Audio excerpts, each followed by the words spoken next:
কুম্ভ মেলার আয়োজন করা হয়েছিল আমাদের উত্তর কুম্ভ মেলা বলছে এখন হাজরাতলায় যাবো আগে। গেটের অবস্থা কি করেছে এই যে যত ভক্ত কৃষ্ণ ভক্ত পাগল ভক্ত পাগলের কুম্ভ মেলায় এসে আমফানের তুলনায় কিন্তু এবার এই যে রেমালটা অনেক কম হয়েছে আমাদের এখানে, সেরকম ক্ষয়ক্ষতি করেইনি। ঘুরে দেখলাম বিলে গিয়েছিলাম, সেখানে সেরকম কোনো মানে ক্ষতি হয়নি কারো বাড়িতে, মানে বড় সড়ো কোনো ক্ষতি হয়নি যতদূর আমি দেখেছি।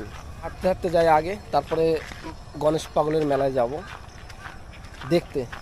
এই ভাই স্টেজটা দেখে ভাঙে চুরে পড়ে গেছে। যাচ্ছি এখন পাগলের মেলায় হাজরাতলায়। ওরে ভাই রে, কাদা কাদা হয়ে গেছে পুরো সব। ভাই আজকে যদি ঝর্ণা হতো মানে কালকে রাতে, তাহলে এখানে যে কত লোক হতো, খুবই সুন্দর মজা হতো।